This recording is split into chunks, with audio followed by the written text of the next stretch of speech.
I feel like one of those ugly children he was talking about. So we only have about 10 minutes left.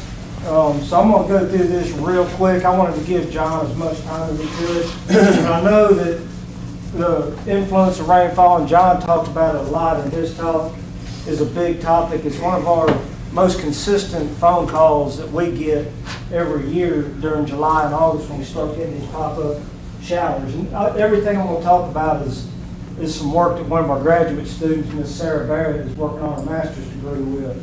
I'm just going to skip through a lot of this stuff.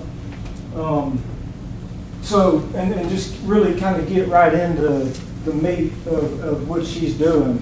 And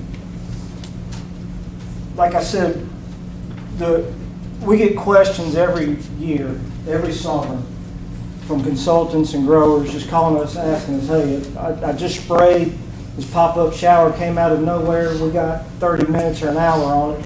You know, what am I going to get at it? Do I need to just respray, or am I going to get something out of it? And so that's what she's looking at, is those situations where we get a short-term pop-up type shower. Y'all know when a big front's coming through and we can see the rain coming, we can generally avoid it. But in those situations with pop-up showers, a lot of times we can't avoid it.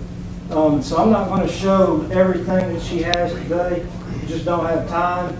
But I'm going to start off a little bit on thrips. And this is actually from a laboratory assay that she's doing. She's doing everything in the lab and in the field, and we're doing some chemical analysis.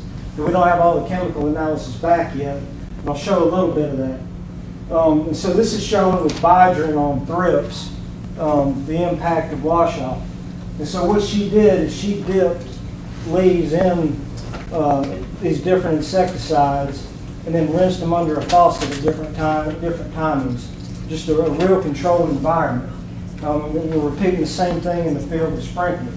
And so with Bidrin, basically what we saw is that once we got about an hour on it, we didn't see a big drop off in the percent mortality of tobacco thrips doing this in the lab. And y'all know that acephate is probably one of the least rain-fast insecticides that we deal with, and John talked about that a little bit. When we get in these rain periods, we got to avoid acephate, and we basically saw that same thing.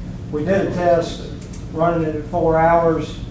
4 hours wasn't enough. We went out to 8, and we saw a little bit of an improvement, but still, even at 8 hours with acephate on thrips, didn't seem to give us that maximum level of control, only about a little over 50% control, 50% mortality when we had 8 hours. And so moving into the field, because this is the part I really wanted to get into, and I'm really only going to talk about plant bugs today, but what she did is we would go out and spray a field, and then we ran off of our Mudmaster trailer that has a motor on it, and ran water hoses all out through the field, had it replicated, and ran water on these plots through sprinklers at different times after that application. Then came back and made counts, and like I said, we pulled plant tissue and got the chemical analysis done on it. And so this is shown with Centric, and like I said, we ran basically everything that we use in cotton throughout the summer.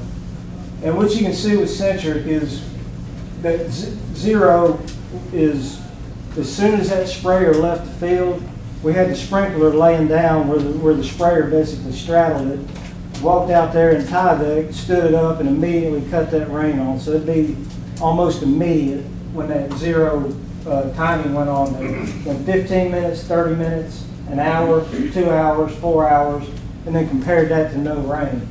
And as you can see, if anything less than an hour or less, that the control with Centric was obviously impacted in terms of that percent control.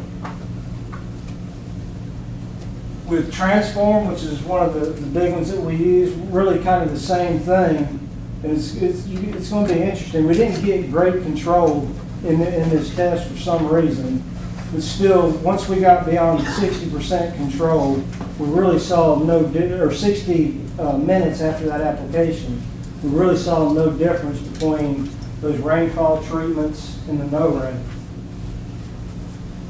And then Diamond, Really didn't see a big impact from the rainfall on the diamond, regardless of what our treatment was.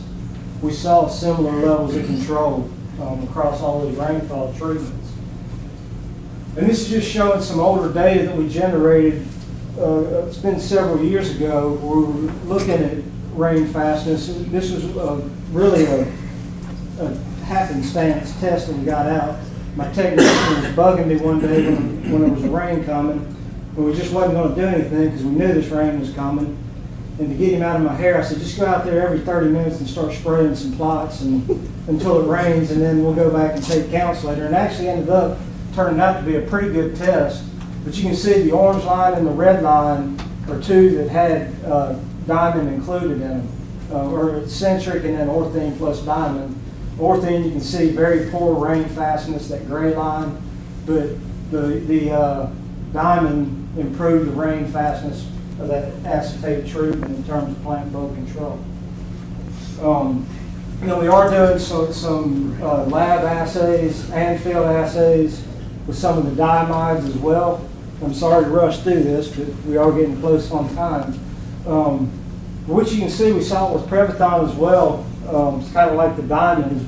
In the lab and in the field, we didn't see a huge impact from rainfall on the performance of those diamide insecticides. In some situations, they even seem to work a little bit better.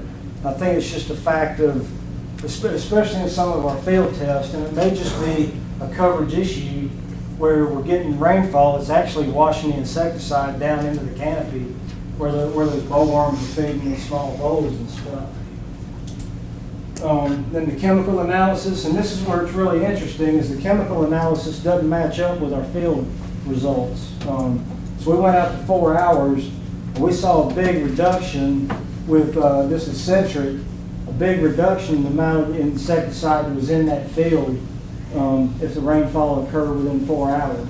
So I think there's more than just the insecticide being there or being washed off. It's that time of feed, the time that they had to feed and get exposed to the insecticide that's playing a big part in that field control, not just the insecticide getting washed out of the canopy. Same thing with transform. 4 hours wasn't enough, so we're going to have to go back and redo a lot of this chemical analysis to better define that curve of when the insecticide is actually getting fixed in that plant and not going to be washed off. And then one thing that we have found in the past, and this is some data from Gus, looking at the impact of adjuvants. So the blue line is showing percent mortality of plant bugs from a centric application with different timings of rainfall. The red line is centric plus dynamic, a good adjuvant.